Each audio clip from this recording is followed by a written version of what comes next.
Hello दोस्तों, मैं हूं जॉन और मैं आज आपको boiler first class second class exam of Jharkhand board इसका फॉर्म कैसे भरेंगे इसके बारे में बताऊंगा। ये मोबाइल से ही आप भर सकते हैं। तो सबसे पहले गूगल में जाके आपको श्रमादान.झारखंड.गवर्नमेंट.इन पे ऐसा लिख के सर्च करना है। ठीक है, तो आपको ये पेज आएगा। इसके बाद आपको इस पर क्लिक करना है। इसको क्लिक करने के बाद आपको ये पेज आएगा। ये पेज में आप नीचे जब जाएंगे तो यहाँ पे आएगा क्लिक हेयर फॉर अप्लाई। तो मैंने इस पर क्लिक कर दिया। इस पर क्लिक करने के बाद आप नीचे जाएंगे तो आपको एप्लीकेशन फॉर टेस्ट, तो एप्लीकेशन टाइप आएगा। इसमें फर्स्ट क्लास है और सेकंड क्लास है। तो आप सेकंड क्लास के लिए बैठ रहे तो सेकंड क्लास क्लिक कीजिए और फर्स्ट क्लास के लीजिए तो फर्स्ट क्लास के लिए कर दीजिए। तो मैं समझो फर्स्ट क्लास के लिए कर रहा हूँ। इसमें आप उसके बाद नेक्स्ट करिए। नेक्स्ट करने के बाद नीचे आइए तो आपको ये फॉर्म आएगा। फॉर्म में पूरा नाम लिख लिए, आपका कुल का नाम लिख लिए। यहाँ पे आपका जन्म तारीख क्या है। समझो मेरा जन्म तारीख है 20/12 महीना 2000। तो 20/12/2000 मतलब 20 दिसंबर 2000 इतना लिखना है। तो पहले दिन लिखना है, फिर उसके बाद महीना और उसके बाद साल लिखना है। जन्म स्थान, आपका जन्म स्थान कहाँ का है वो लिखना है। अभी आप कहाँ रह रहे, वर्तमान निवास स्थान कहाँ का है ये लिखना है। वर्तमान निवास स्थान में कितने दिनों से आप है, मतलब अभी जहाँ रह रहे वो कितने दिनों से, वो आपको लिखना है। यहाँ पे आपका पासपोर्ट साइज़ अपलोड करना है। पहले क्या करना है, उसको फ़ोटो निकालना है। फ़ोटो का साइज़ 2x2.5 साइज़ होना चाहिए। उसके पीछे या तो थंब का अंगूठा लगाना चाहिए या फिर सिग्नेचर चाहिए, और वो जेपीजी फॉर्मेट में आप यहाँ पे ब्राउज़ करके अपलोड कर सकते हैं। उसके बाद दिया है सक्षमता विनिमय या सेवा प्रमाण पत्र का प्रकार। इसके पहले आपने सेकंड क्लास का एग्ज़ाम पास आउट हुए तो यहाँ पे सेकंड क्लास एग्जामिनेशन लिखिए। अभी आप अवोदित प्रमाण पत्र की कोटि, अभी आप किसके लिए अप्लाई कर रहे हैं, फर्स्ट क्लास के लिए, तो यहाँ पे फर्स्ट क्लास लिखिए। क्या किसी पूर्व परीक्षा में आप शामिल हुए हैं, यदि यस है तो यस कीजिए और नो है तो नो करिए। समझो आपने सेकंड क्लास दे रहे तो आप नो करिए, क्योंकि उसके पहले तो आप बैठे नहीं हैं। अगर आप बैठे हैं, अगर आप फेल हुए होंगे तो भी आप इसमें लिख सकते। अगर आप इसके पहले दिए हैं तो यस करिए।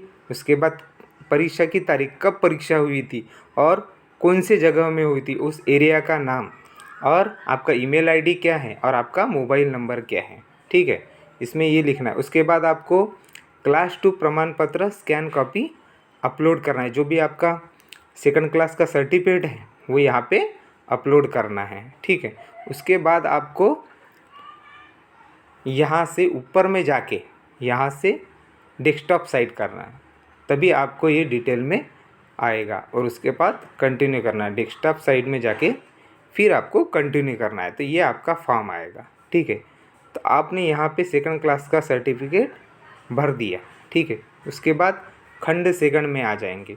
तो इसमें आपको, आप इसके पहले क्या क्या पास आउट हुए हैं उसके बारे में डिटेल में भरना है। और आपको अगर ऐड करना है तो इसमें ऐड कर सकते हैं। समझो आपने पहले 10वीं किया है, 12वीं किया है, फायरमैन का कोर्स किया है या फिर सेकंड क्लास का कोर्स किया है, तो ये पूरा इसमें कौन सा प्रमाण पत्र है वो लिखना है, वो कहाँ से मिला उसका स्थान लिखना है, और कब दिया गया उसकी तारीख लिखना है। क्या कभी किसी कारण से वो सर्टिफिकेट रद्द हुआ है, तो फिर अगर हुआ है तो उसके पीछे यस करिए और उसके बारे में ये डिटेल में जाइए।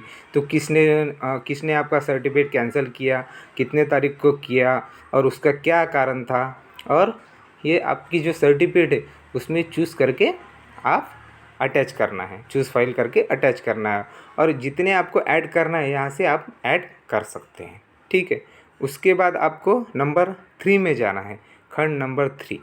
इसमें अभी जो आपका एक्सपीरियंस सर्टिफिकेट लगेगा, जैसे फर्स्ट क्लास के लिए आप एग्ज़ाम दे रहे तो सेकंड क्लास का 2 साल का एक्सपीरियंस लग, तो वो 2 साल का एक्सपीरियंस के बारे में आपको लिखना है। ठीक है, तो आपका जो सर्टिफिकेट है वो आपको कब दिया गया, किसने उस पर हस्ताक्षर किए हैं, मतलब जिस व्यक्ति ने उस पर हस्ताक्षर किए उसके नाम यहाँ लिखना है। ठीक है, और उनका डेजिग्नेशन क्या है, उनका ईमेल एड्रेस क्या है, उनका फ़ोन नंबर, ये बहुत ज़रूरी है। इसके बिना आपका सर्टिफिकेट मान्य नहीं होगा। और उसमें कितने टाइप के बॉयलर है और कितने, एक है बॉयलर या दो है, उस पर हीटिंग सरफेस एरिया कितना है ये यहाँ पे लिखना है।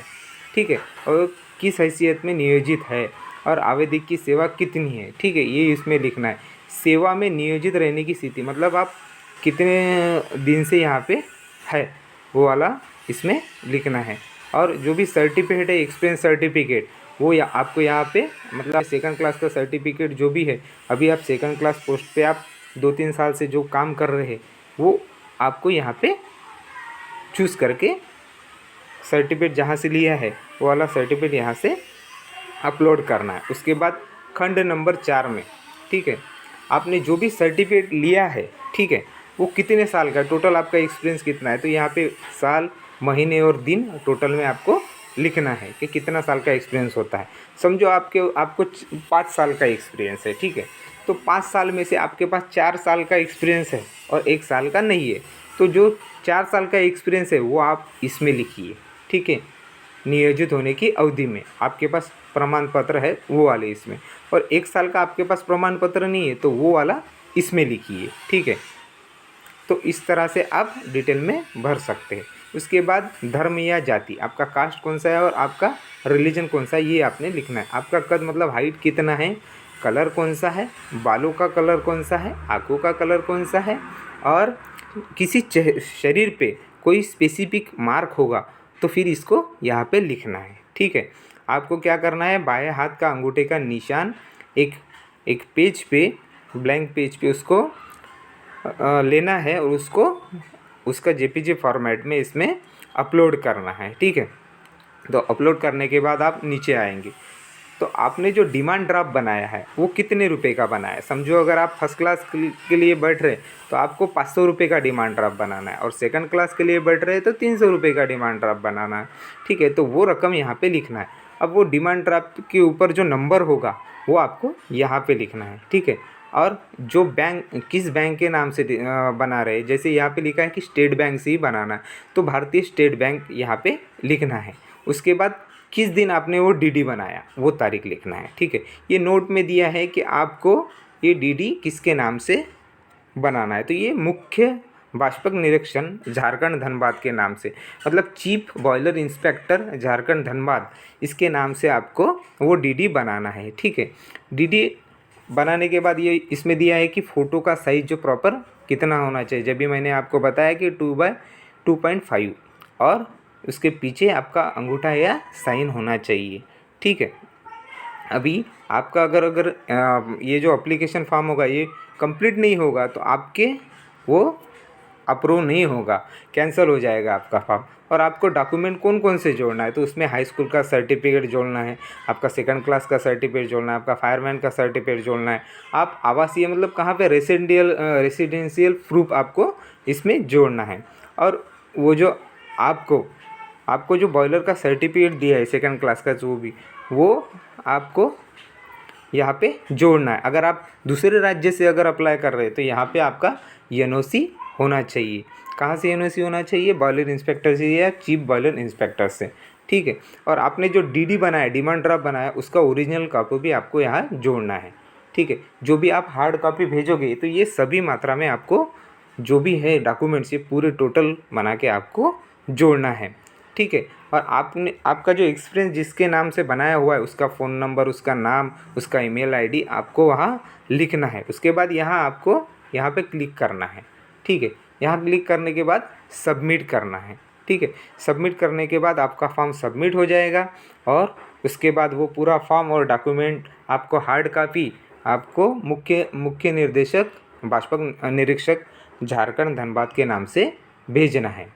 तो दोस्तों ये बहुत इजी है। समझो आपको इसमें कोई भी कठिनाई आती है तो आप मेरे को कमेंट बॉक्स में लिखिए, मैं आपको बता दूंगा।